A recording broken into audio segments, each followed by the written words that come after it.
Top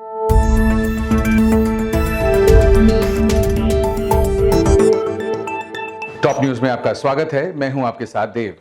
आइए देश दुनिया की खास खबरों पर एक नजर डालें। पुलवामा में जारी एनकाउंटर के बीच सुरक्षा बलों को बड़ी कामयाबी मिली है। हमारे सहयोगी न्यूज चैनल टाइम्स नाउ के मुताबिक हिजबुल मुजाहिदीन का टॉप कमांडर रियाज नायकू को एक एनकाउंटर में ढेर कर दिया गया है। इसे हंदवाड़ा में भारतीय जवानों की शहादत का बदला माना जा रहा है। पुलवामा में जारी एनकाउंटर के बीच श्रीनगर में मोबाइल और इंटरनेट सेवा भी बंद कर दी गई है। आपको बता दें कि जम्मू कश्मीर में 2 जगहों पर आतंकियों और सुरक्षा बलों के बीच मुठभेड़ चल रही है। एक जगह पर सुरक्षा बलों ने एक आतंकी को मार गिराया, जबकि दूसरी जगह पर हिजबुल मुजाहिदीन के आतंकी रियाज नायकू की तलाश में सुरक्षा बलों ने घेराबंदी कर रखी थी। इसके बाद खबर मिली कि सुरक्षा बलों ने रियाज नायकू को एक एनकाउंटर में ढेर कर दिया। भारतीय सेना ने उसके सर पर 12 लाख रुपए का इनाम रखा था। उसने घाटी में लंबे समय से दहशत फैला रखी थी। सब्जार भट्ट की मौत के बाद रियाज को हिजबुल का कमांडर बनाया गया था। बुरहान वानी के बाद वो घाटी में आतंक का नया पोस्टर बॉय बन गया था। रियाज बुरहान वानी के कोर ग्रुप का मेंबर था और बुरहान के मारे जाने के बाद उसे ही टॉप कमांडर बनाए जाने की चर्चा थी। पिछले साल उसने धमकी भरी ऑडियो जारी किया था। वीडियो में उसने घाटी में जेल स्टाफ पर हमले की धमकी दी थी। लॉकडाउन के दौरान देश में जगह जगह फंसे मजदूरों को घर ले जाने के लिए श्रमिक स्पेशल ट्रेनों को चलाने के बाद अब सरकार गुरुवार से विदेश में फंसे लाखों भारतीयों की घर वापसी का महाअभियान चलाने वाली है। पहले 7 दिनों में 12 देशों से करीब 15,000 भारतीयों को स्पेशल फ्लाइट से लाया जाएगा। इस महाअभियान को वंदे भारत मिशन नाम दिया गया है। इसके अलावा नेवी को भी इस महाअभियान में उतार दिया गया है। मालदीव से 1000 भारतीयों को लाने के लिए इंडियन नेवी ने मंगलवार को ही समुद्र सेतु अभियान लॉन्च कर दिया है। यानी सरकार भारतीयों की वापसी के लिए नभ और जल के रास्ते बड़ा अभियान चलाने जा रही है। स्पेशल फ्लाइट्स के जरिए विदेश में फंसे भारतीयों को घर लाने के लिए 7 मई यानी गुरुवार से स्पेशल फ्लाइट्स शुरू होने वाली है।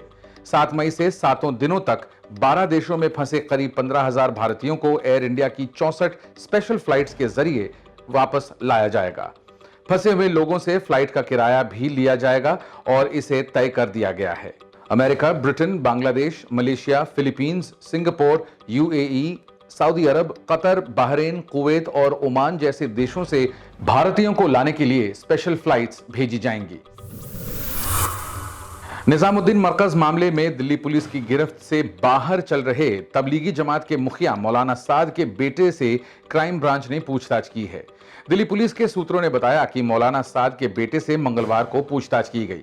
ये पूछताछ उन 20 लोगों के गायब होने को लेकर हुई जो दिशा निर्देशों को धता बताकर निजामुद्दीन मरकज के जलसे में शामिल हुए थे या फिर मरकज की मैनेजमेंट टीम के हिस्से हैं।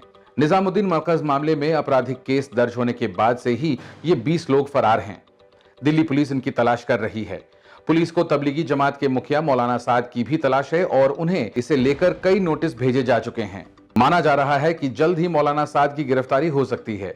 इससे पहले दिल्ली पुलिस की टीम पिछले महीने यूपी के शामली में मौलाना साद के फार्म हाउस पर छापा मार चुकी है। दरअसल मार्च में जब कोरोना वायरस को फैलने से रोकने के लिए दिल्ली में जलसों पर रोक लगी हुई थी, उसी दौरान निजामुद्दीन मरकज में तबलीगी जमात ने बड़ा मजहबी जलसा किया था। उसमें देश विदेश से हजारों जमातियों ने हिस्सा लिया था। बाद में उनमें से कई कोरोना वायरस से संक्रमित पाए गए। इसके बाद दिल्ली पुलिस ने मरकज को खाली कराया और इस बारे में केस दर्ज किया। मौलाना साद पर प्रवर्तन निदेशालय का शिकंजा भी कस गया है। ईडी विदेशों से पैसों के लेन देन में कथित मनी लॉन्ड्रिंग की जांच कर रही है। पूरे विश्व में इस समय इजरायल कोरोना वैक्सीन को लेकर काफी चर्चा है। इजरायल के रक्षा मंत्री नफ्ताली बेनेट ने यह दावा किया है कि डिफेंस बायोलॉजिकल इंस्टीट्यूट ने इस वायरस की वैक्सीन तैयार कर ली है और इसके पेटेंट और उत्पादन की प्रक्रिया शुरू कर दी है। रक्षा मंत्री बेनेट के मुताबिक ये एंटीबॉडी मोनोक्लोनल तरीके से कोरोना वायरस पर हमला करती है और संक्रमित लोगों के शरीर के अंदर ही कोरोना वायरस को खत्म कर देती है, जिससे वायरस शरीर के अन्य हिस्सों या फिर किसी दूसरे व्यक्ति में फैल नहीं पाता है। इस खबर के बाद अब भारत में भी तेजी से फैलते कोरोना के संक्रमण के बीच एक अच्छी खबर आई है। भारत में कोरोना के 30 से अधिक वैक्सीन रिसर्च का काम अलग अलग चरणों में है। इनमें कुछ ट्रायल के लिए तैयार हैं तो कुछ अगले महीने तक इस चरण पर पहुंच जाएंगे। प्रधानमंत्री नरेंद्र मोदी ने मंगलवार को इस संबंध में इससे जुड़े एक्सपर्ट के साथ एक मीटिंग की। कोरोना वायरस से बचाव के लिए दवा बनाने की दिशा में भी तेजी से काम चल रहा है। कम से कम 5 दवाएं अंतिम चरण में हैं। पीएम मोदी ने इन तमाम प्रगतियों की बारीकियों के बारे में भी समीक्षा ली।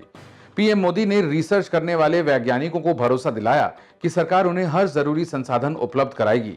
रोग की जानकारी समय पर पाने के लिए और तेजी से जांच किस तरह हो और इसके लिए किस तरह के वैज्ञानिक कदम उठाए जा सकते हैं, इसके बारे में भी पीएम मोदी ने मीटिंग में पूछा।